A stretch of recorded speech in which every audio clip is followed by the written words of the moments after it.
The story in Breath of the Wild played out differently than we were used to in past titles. Rather than experiencing most of the important events in the present while playing the game, we instead pieced together what happened in the past through tales and memories. There are cutscenes in the present, like our encounter with King Rome, meeting Impa and the scenes after the victory over Calamity Ganon, and our encounters with the champion's descendants, just to name a few. But by far the biggest amount of screen time was reserved for the various moments Link had with Zelda and their encounters with the champions. However, the story in Breath of the Wild was deeply fragmented and doesn't leave the same impact, as we are just witnessing something that we didn't really experience going into the tone before and after entering the cutscene. The way Breath of the Wild's story was conveyed was one of its greatest weaknesses, and though we understand the reason for making the game as non-linear as possible, it is likely that the sequel could go in a different storytelling direction. With Ganondorf back, it is clear that the stakes will get higher and that the story is very likely to get more complicated. The big question is,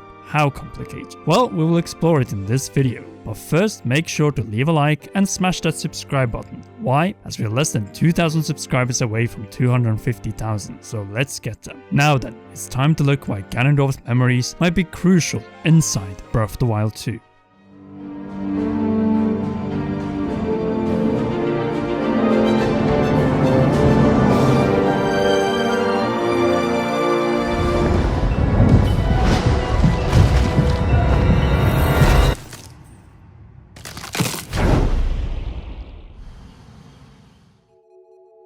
Breath of the Wild's story was mostly centered around Link's amnesia. After being mortally wounded during the Great Calamity, the ability to save his life through the Shrine of Resurrection came at a price, a total loss of his memory and identity. Even Princess Zelda, who he held dear, the champions, and all of his friends from 100 years ago no longer sparked familiarity. That is, up until the point that he was able to recall pieces of his memory bit by bit by using the photographs that Zelda took before the Great Calamity. After all, Link was only 17 when Calamity Ganon ravaged the Kingdom of Hyrule. Thus, his memory doesn't span back much further than that. The same thing goes for most other characters we meet in the game. Naturally, there are certain entities whose memories span back a lot further. King Dorephan of the Zora has been king for over 200 years, and has likely lived a lot longer than that. But in the grand scheme of things, all the way back to the distant past, tens of thousands of years ago, this is still but a blink of an eye. However, sealed deep on the ground lies a tyrant frozen in time, barely alive but still conscious enough to release coordinated attacks on Hyrule by building up malice to manifest himself into the monster known as Calamity Ganon every 10,000 years. The Gerudo thief Ganondorf has been around all the way up until the distant past, and specifically Ocarina of Time. Ganondorf is one of very few that has something nobody else has.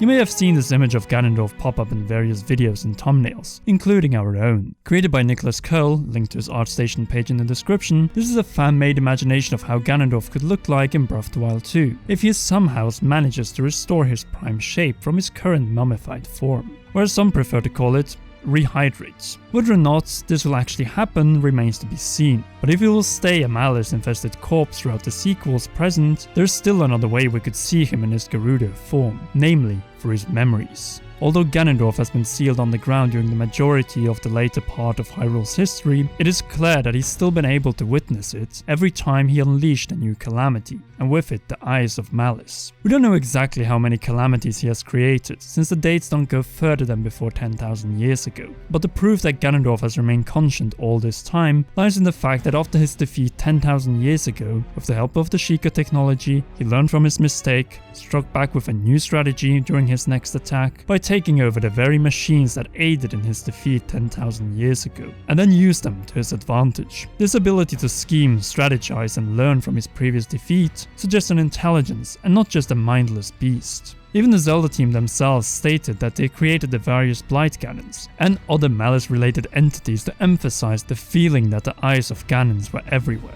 Little did Link and Zelda know, however, that this intelligence was found deep underground, and not in the spectral being they defeated on the surface. Even when sealed, Ganondorf is able to witness Hyrule through his malice. Now, after it has been revealed that Ganondorf will return in the sequel to Breath of the Wild, could the Zelda team use his memories from the distant past to tell parts of the story previously unseen? We think this could be a possibility, as Ganondorf possesses a wealth of knowledge spanning back for millennia. As stated in the opening narrative, if Ganondorf remains a mummified corpse during the events of Breath of the Wild 2, showing cutscenes from his past could grant a different way to show Ganondorf realized in human form, in the art style of Breath of the Wild, hopefully also with a matching voice. One reason why Ganondorf might not return to his human form in Breath of the Wild 2's present is that we don't know if the mummification is reversible. We never see any of the Sheikah monks revert back, so it could be that Ganondorf's physical body will simply be a vessel for his malice, and similar to Monk Mask Koshia, he will be able to move, as we clearly see his head turn around in the trailer, but not revert back to the man he once was. If this is the case, then seeing Ganondorf in the flesh could only be reserved for memories from the past. Before we continue to look further into this possibility, our theory would not be complete if we didn't mention one more physical entity that possesses the memories of the distant past. A being who actually originates from around the same time as Ganondorf himself. A being whose ancestors originate prior to the time of Ganondorf himself, namely the Great Deku Tree. During Link's meeting with the Deku Tree after his 100-year sleep in the Shrine of Resurrection, he mentions that he has watched over Hyrule since the time immemorial. The definition of immemorial literally being originating in the distant past. Yes, Ganondorf and the Deku Tree might have something in common. All of the races in Hyrule, even the most ancient ones like the Sheikah, are simply descendants. They have not consciously witnessed a long history of Hyrule, but rather had to pass their knowledge down from generation to generation. In a lot of cases, parts of that knowledge are lost over time, or simply fade into legend and myths. And we have clearly seen that happen with most of the races in the era of the Wild. The Gerudo not knowing who the 7 heroines are, and even Ganondorf's existence has turned into a legend or a myth among their people. The present-day Sheikah were forced to rediscover the knowledge of the ancient ancestors. And of course, the fact that nobody seems to know what happened to the Zonai, even the great Leviathans whose bones can be found all over Hyrule, tells a lot about the mystery and secret of Hyrule's ancient history. And when it comes to the Zonai, we don't even know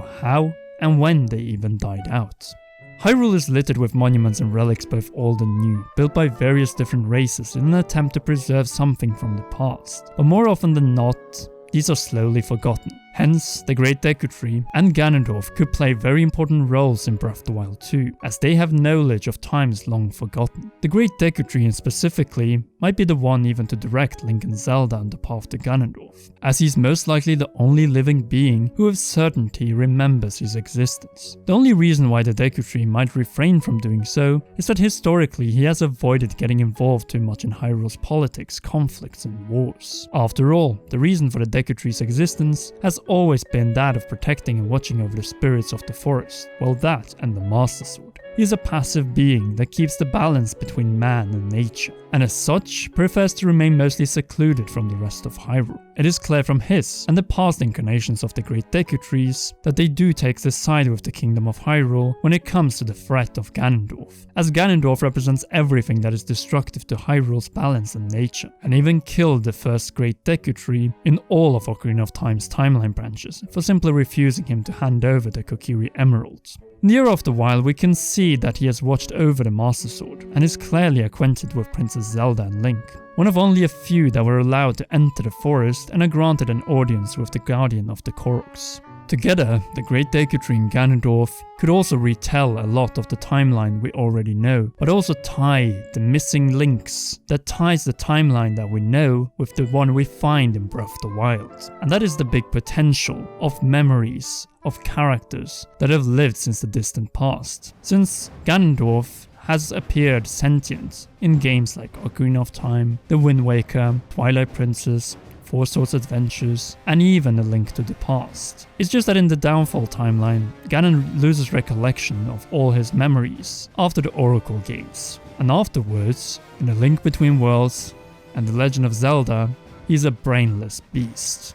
So if anything, his memories will most likely be from the time of his human form or when he transformed into Ganon but maintained his cunning intelligence. So what does this mean for Breath of the Wild 2? On one side we have Link and Zelda, the Great Deku Tree, the present-day Sheikah, Monk Mask Koshia and Hyrule's remaining races. And on the other hand we have Ganondorf, the Yiga, and the various monsters scattered around Hyrule, a classical conflict that has been reborn once again, with Zelda awakening as Goddess Hylia's bloodline descendant. Link has also proven to himself to be a true hero, and in possession of the fully powered Master Sword. And then we have Ganondorf's seal that is about to be broken for good. Whether or not he will take on his iconic form or not, we know for sure that this time we aren't dealing with a puppet, a spectre, or even a phantom, but the true form and reincarnation of the miser's hatred, Ganondorf himself. And with it, we're dealing with the memories of a being that has endured over the ages. Imagine all the knowledge Ganondorf has from the distant past, but also experience. Experience that we see he has used to learn from his mistakes, and that includes also his past encounters with previous forms of Link and Zeldas. All the things we have talked about previously that were lost or turned to myth, well, he was there. This is what makes him so different from Zelda and Link. Zelda is simply a descendant that with each new iteration has to rediscover her powers and start from scratch. The same thing goes for Link, except in his case it is spiritual and not tied to his bloodline. Ganondorf, on the other hand, has always been there from the day he first rose to power as the King of the Gerudo all the way up to the present day, locked in a desperate struggle to keep the miser's hatred alive.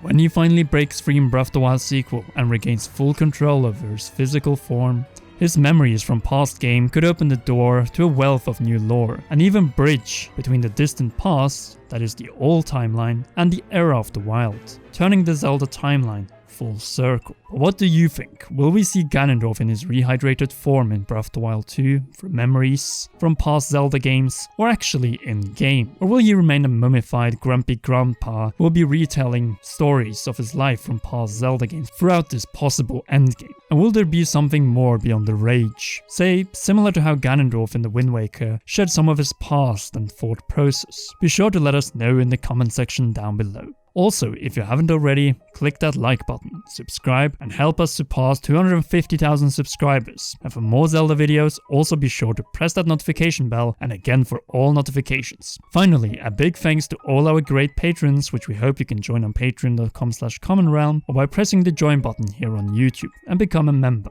That's all for this video, but why not enjoy one of these two awesome videos?